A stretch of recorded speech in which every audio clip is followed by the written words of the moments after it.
Alright, so ano lang tayo ngayon, basic lang. Gusto ko lang matest kung kaya pa ng braso ko. Kasi sumakit to, sobrang sakit. Mga since last month. Saka to, hindi ko mahawakan tong PS2. Saka yung Shadow 2. Pero testingin ko lang.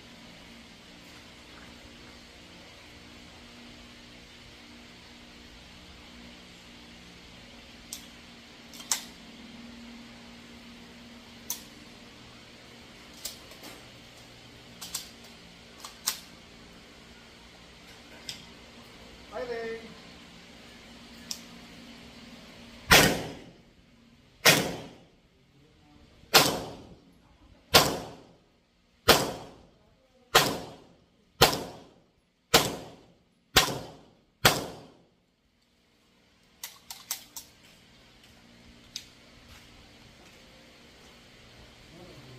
Alright, sige, tignan natin yung tama ako na yan. Kasi gusto ko lang naman matesting ngayon, diba? Paano ba? Alright, so yan yung tama natin. Ayan, yan yung tama natin. Ang range natin is about mga 5 meters yun or 6 meters. Malapit lang kaya tumama. Okay. Ayan. So subukan naman natin yun. Mga layo tayo. Mga 7 meters. Ayan yung board natin. Okay, kanina mga 5 meters yun. 5 meters.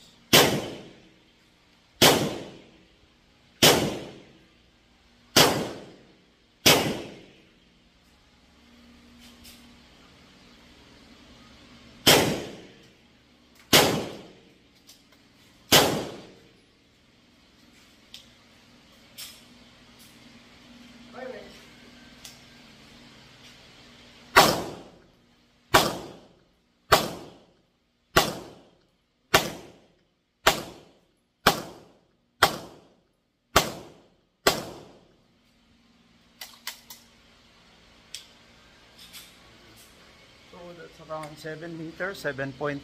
Tignan natin. Okay. So, yung ganong timing, yan yung tama natin. Ito yung kanina. Okay, so yan. So, at least pag ginila emergency, palagay ko naman may tatamaan tayo. Kasi pagka beyond mga 10 meters, tatakbo na lang ako nun. Tatago ako. Sige. Okay. Try natin to sa bakal maya maya.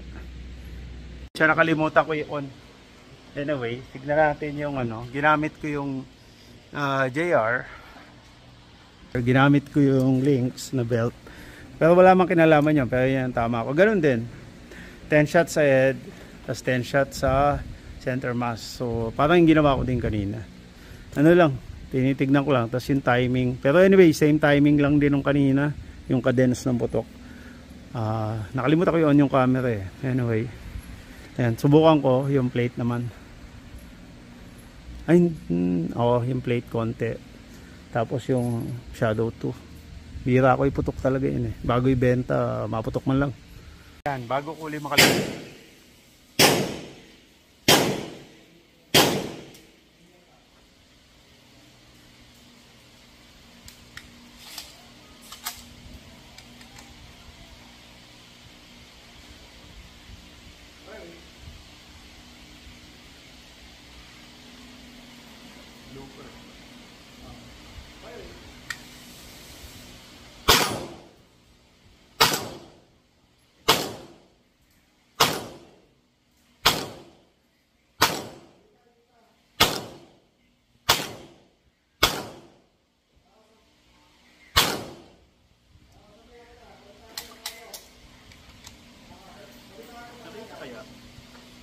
Yung kita naman, tinatamaan yung mga puti.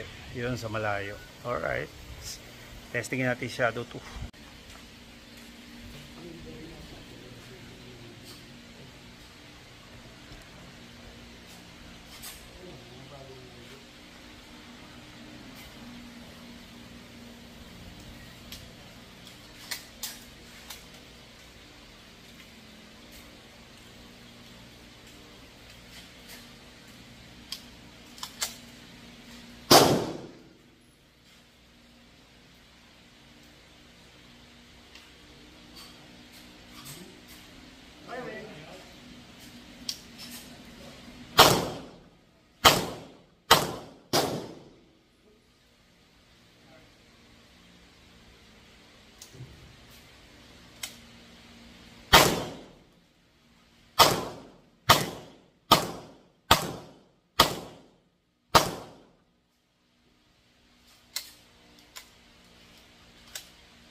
Itutok natin ng konti si Shadow 2. Kasi nga, bihira ako ito itutok. Tingnan natin yung tama. Ha? Punta natin. Alright, so yan yung tama niya. Dinagdagan lang natin kanina, 10 uli sa ibabaw, 10 sa body mass. So may naligaw ako isa. Medyo malayo ito. Ito pala. Hindi, kanina pa to eh. Ayan. Okay naman. Mapasok naman sa ganong cadence or timing. Although, hindi enough yun para sa match. No? Mabagal. Wala eh. Piso-piso lang. Ayan. Puputukan naman natin susunod yung bakal. Gamit yung Shadow 2. Ayan. Tayo natin yung bakal. So, supposedly, yung Shadow 2 Battle Boosting variant, mas accurate, no? Kumpara doon sa ordinaryong Shadow 2, no? Yung regular na Shadow 2.